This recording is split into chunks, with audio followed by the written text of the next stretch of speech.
Hey Waffle Gang, I do hope you are well.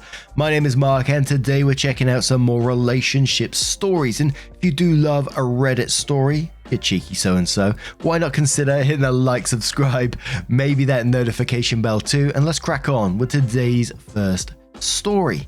Much love guys. Now, this first story comes from Wald2, who says, am I the a-hole for telling my wife it was a mistake to stay at a baby shower?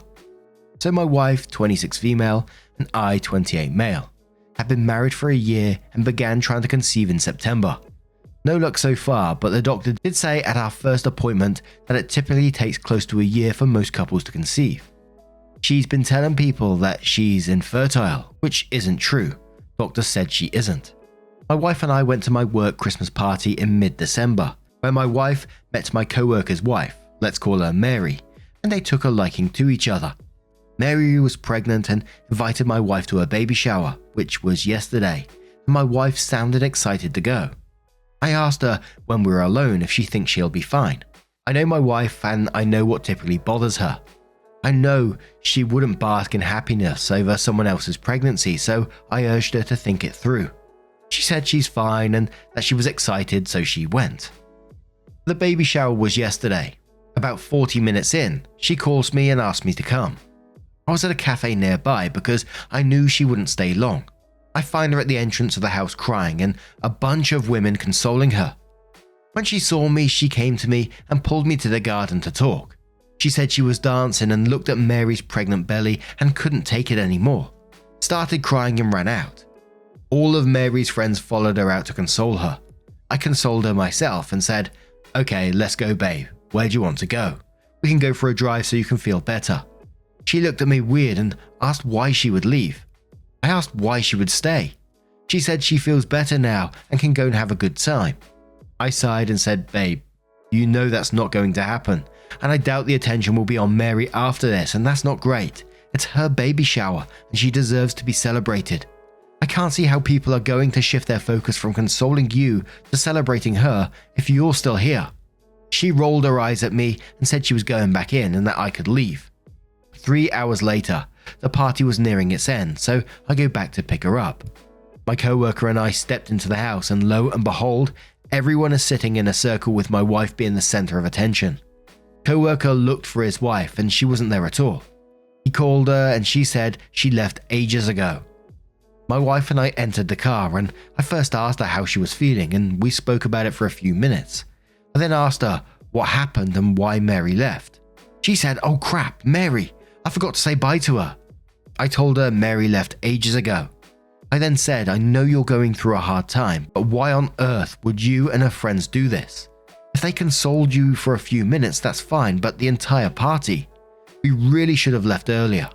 She looked at me so offended and said, are you Mary's husband or mine? We stared at each other for a while and just drove home in silence. I told her I want to talk to her this morning to sort things out, but she ignored me and left the house. Now for me on this, I understand trying to conceive and it not going the way that it hoped. It doesn't seem like they've been trying for very long in this particular post, but wife must have had some expectation and she's disappointed that it hasn't gone that way. Which, you know, I think that's fair enough to feel a little bit disappointed. And then you see something and it makes you sad. But then it's up to you to take yourself out of that situation, which wife had the opportunity to do. You're going to turn someone else's moment, their baby shower, all the attention onto you. And I think then it's up to you to take yourself out of that situation, which your wife didn't. Dehydrated Rain says, not the a-hole. Your wife turns someone else's celebration into her own pity party, to the point that the guest of honor left her own shower and doesn't realize she did anything wrong. Do you really want to have a child with a woman like that?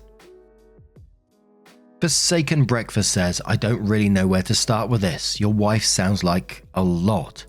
You've only been trying to conceive since September. That's hardly any time at all. It's very unusual to get pregnant straight away. There is no evidence there's an issue, yet she's acting like she's having fertility issues, which is very attention-seeking behavior and pretty insensitive to people with real problems. And she meets this woman just a few weeks ago, goes to her baby shower and completely ruins it and makes it all about herself. That's really horrible. Not the a-hole for telling her that she shouldn't have stayed. You're completely right, but you're a little bit of the a-hole for enabling your wife's unhinged behavior. Stacko says, not the a-hole. I don't blame her for the initial distress, but this could have all been avoided had she just left with you when you suggested it. I can't bring myself to understand why she stayed, and the fact that she didn't even realize Mary left. What a mess. Hope Mary has other friends and family she can host for celebrations going forward, because your wife and the friends who were in attendance are not really Mary's friends in my opinion. Opie responded saying, I think it's worth to include that my co-worker told me that Mary moved to this country for him, has had trouble finding friends and has felt isolated. So he was happy my wife and other people showed up for her. He probably didn't expect the day to end the way it did. I'm so mortified I can't even bring myself to call him. Away Refuse says, not the a-hole. What the hell is wrong with your wife? Is she a delusional person? She's telling people she's infertile. And does she believe this? And crying at a borderline stranger's baby shower and grabbing attention from a bunch of other strangers. I'm sure your wife is having some type of mental health issues. They are making her act horribly towards others. She's not the victim here. She stole a party from someone else and made it about her. And one more from Plants who says, not the arsehole, but your wife was 1000%. You both owe Mary an apology and a gift from a registry to try and make up for ruining her baby shower. Yes, your wife ruined someone's baby shower because she couldn't stand not having the attention for one day. She sounds selfish and not at all mature enough to raise a child. I would personally ask her to seek counseling for her narcissist tendencies before you go bringing a child into the mix. So then, OP updates the post, which says, so I text my co-worker, let's call him Frank, and ask if we could talk. So we met up during our lunch break. I apologized for everything that happened. He kept telling me it's fine and being so nice about it, and that kind of made me feel worse. He said he has booked Mary a ticket back home for a week and that her sister and her friends were going to surprise her with another baby shower. I asked if he'd mind if my wife and I pay in the expenses of the baby shower they were going to throw. He laughed and said no way, but that he appreciated it. We went back and forth a bit, but eventually he'd asked his sister-in-law how much she spends on everything and then would let me know and we can pay half of it. I spoke to my wife when I got home from work.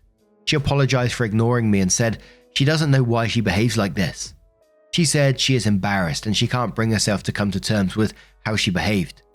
We also spoke about the infertility thing. She said she thought her saying it out loud and discussing it with people would make it easier for her if she found out she was actually infertile, because she would have already come to terms with it. I don't get it, but hey. At least she didn't dodge accountability this time and did acknowledge that it's wrong and she needs to stop. It's slightly worrying to me how she sounds like a completely new person so often lately. Almost like there are multiple versions of her who don't know each other. I said I'm glad she now realizes it's wrong and asked her to send flowers or something with an apology note to Mary's house. I also mentioned that I offered to pay for the next baby shower and she told me to insist that she pays it all and not half. I said I'm fine with splitting it. She also said she would bake a cake and go to Mary personally to apologize. I told her Mary is leaving town for a week, so that will have to wait till she gets back.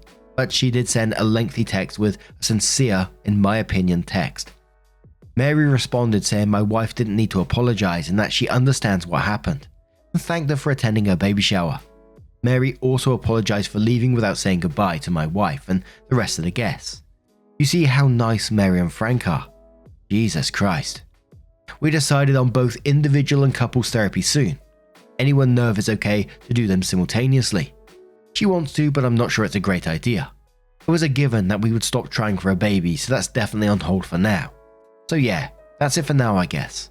I've never been to therapy and neither is she, so I'm hoping this is the beginning of our relationship getting much healthier and our individual growths as well. Thank you so much to everyone who responded. My mind is blown by how many of you did. Hope you all have a great year. And wow, don't Mary and Frank sound like absolute wonderful people the way that OP describes them? And I'm very glad that OP's wife saw the error of her ways and they're both getting individual and couples therapy at the same time. That's got to be a good move for them, right? And there was a few comments on this particular update saying, you know, now you just need to leave Mary and Frank alone for a bit and stop your wife insisting on taking the, personally taking a cake around, or, you tell them we're going to pay for the whole thing, because it just sounds a little bit like she's making it about herself again. But now I'm going to turn this one to you guys. What do you guys make of this situation? Let me know your thoughts down in the comments below. Let's move on to another story. And our next story comes from a throwaway account, which says, "Am I the a-hole for pretending not to recognize my parents when they tried to reconnect? I was raised by my uncle and aunt. My older sister developed a serious illness when I was 6, and my parents decided that they couldn't care for both of us, I guess. So they kind of unceremoniously dumped me at my grandparents, and my uncle took me in. Like, didn't even explain to me what was going on, just, you're going to visit Gran for a while, and never pick me back up.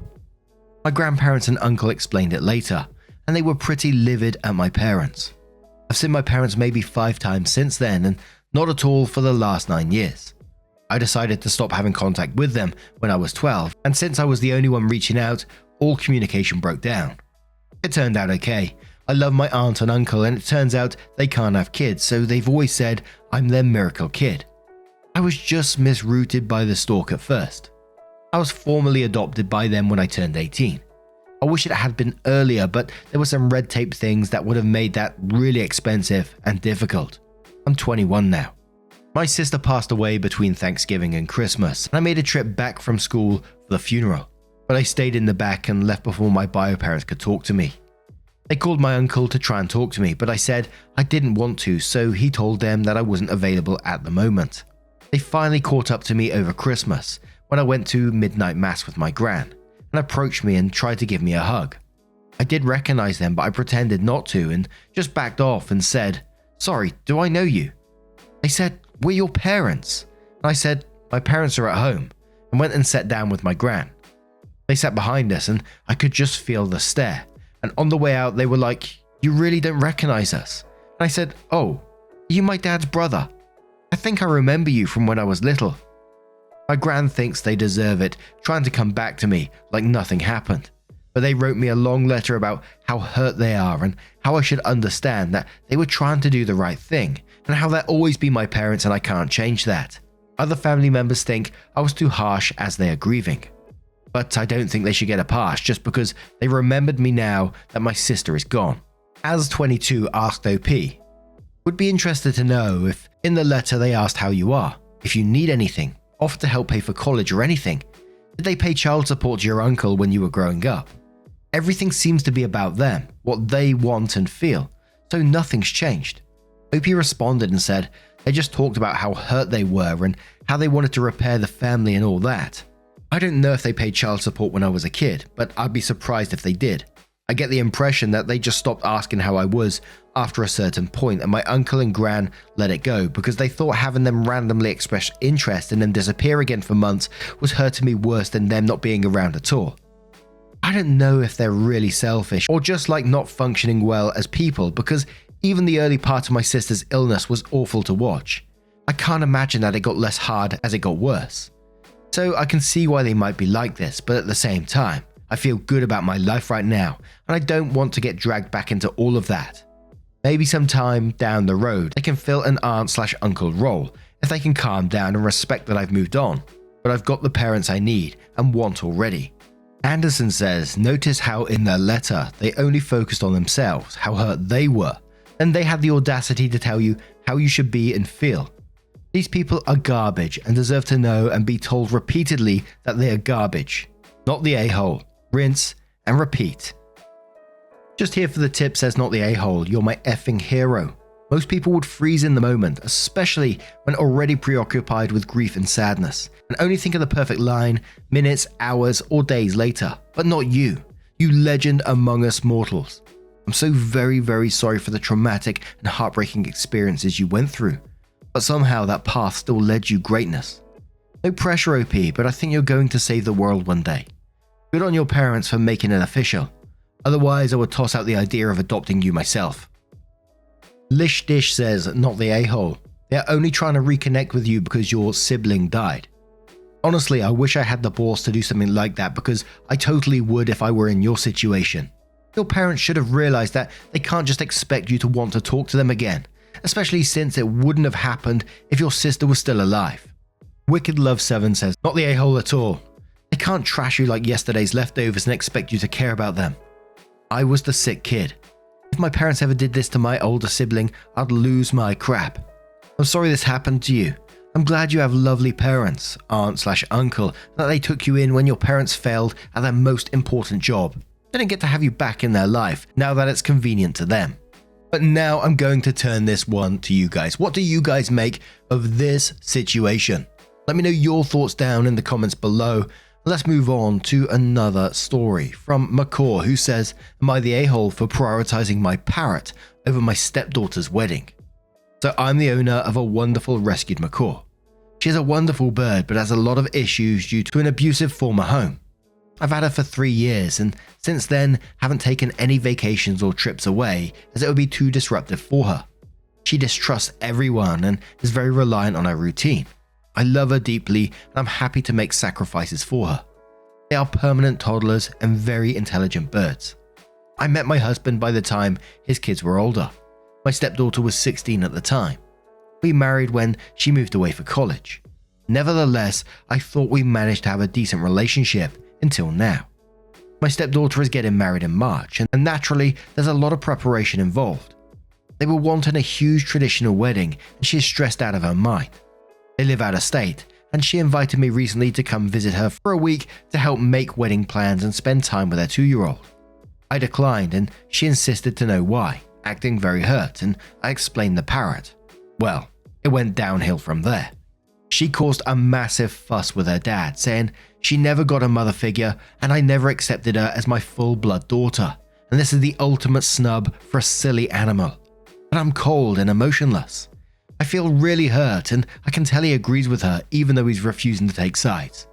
But I don't see why I should be expected to take holiday time off to babysit and bond all of a sudden. And I don't see how I'm a monster for this. Am I the a-hole here? Edit. Context of our relationship. We don't usually talk at all and she hasn't visited home in 4 years. Edit 2. Beginning to think it was maybe a mistake posting this. Mostly because this is a real and nuanced situation and Reddit is no place for nuance. And maybe personal relationships shouldn't be judged in the a-hole context in the first place. But also because I should be more understanding and a bigger person regardless of who is or isn't the a-hole. Life is too short to be butthurt and offended. I called my stepdaughter and told her that I understand this is a big moment in her life and she wants someone there to help and support her, and that I'm still willing to help her in any way I can to plan the wedding via Zoom and virtually. We talked a bit and I asked her why she hasn't accepted me reaching out in the past, and she apologized and said she didn't want to accept someone as a stand-in fake replacement for her bio mum, but now she regrets it and would like a closer relationship, especially seeing how close her SO is with his mum. We ended the conversation positively. I'm hoping things can improve going forward. I told her I'm a crazy bird lady and asked her if she still wants a relationship knowing that, and she said that after the wedding she's willing to travel to visit us if we have room, which we do. I'll leave this post up, but I'm happy either way, and I'm glad the feedback here motivated me to make the call. Now, you're definitely not the a-hole for me, and we can already see where the comments are going to go with the phone call, and that would have been my thought on this. You said that you explained the parrot, and I wonder how much was explained. And this story reminded me of my aunt on my mum's side who rescued an African grey. I can always recall seeing this bird for the first time. It was huge. I mean, not eagle size, but a fairly decent sized bird, right? And as soon as you walk through the door, this bird would talk and talk and talk, just constantly, but you go anywhere near it, and it backs away, it goes quiet into the corner. And apparently that was from what the bird went through in its past. And it took my aunt a couple of years to sort of gain the trust of this bird, and then the bird just wouldn't leave my aunt alone. It sat on her shoulder all the time and didn't want anyone else to go near it. And this brought my aunt to not being able to go very far away from the house or for very long periods. She certainly couldn't, go on holiday and things like that. And obviously there was concern around the family because she's not getting holidays, she's not being able to do anything. And is that a healthy way to live? But, this was a sacrifice. She told us this was a sacrifice that she wanted to make. She absolutely loved that bird to bits, and she was always going to be there for that bird. And you can see the bird loved that. I remember a few years with the bird being with my aunt, and she had a couple of dogs as well who would bark. Didn't seem to bother the parrot, but when you walk through the door, the dogs will get excited. They'd bark and stuff. And then the parrot's off as well. He's barking at you and he's bobbing his head and barking. He thinks he's one of the dogs. But Kieran says, unless you know parrots in general and how people finicky they can be, especially abused ones, this isn't an animal you can simply drop off at a pet sitter. OP could lose the previously abused bird's trust if the bird thinks OP has abandoned them. Same time, you are already associating bonding as being a free babysitter. Also, a last minute one at that. Maybe it's true, maybe it's not, just sounded a little callous. But then again, you are not obligated to be her babysitter. Not the a-hole. Kaka Master says, I'd normally say you're an a-hole for putting a bird before family, but you've made it clear she's been pretty distant with you. The thing about relationships, all relationships, is they require effort and attention. Just because you are related by blood or law doesn't mean someone is entitled to your presence, especially if the relationship isn't exactly a good one. You aren't the a-hole. Assume if your relationship were better, you'd make more of an effort. You're still going, so it isn't like you're skipping the wedding. Not the a-hole, I don't blame you. Edit. Also, my sister has twins, and more often than not, spending time with the kids means babysitting them. This doesn't sound like a vacation, but a desire to put you to work. Wolf says, not the a-hole, macaws and parrots are not just birds like budgies, where you can ask a pet sitter to feed and water them all week. Macaws are like gifted children who scream and can rip your fingers off. They are an 80-year commitment and often only bond to a single person. Birds in general are extremely sensitive to any environmental changes, so someone who doesn't know what they are doing can hurt or often kill the macaw. Shame on everyone for saying choosing an animal over family like it's a bad thing. The macaw seems more like her family than her stepdaughter.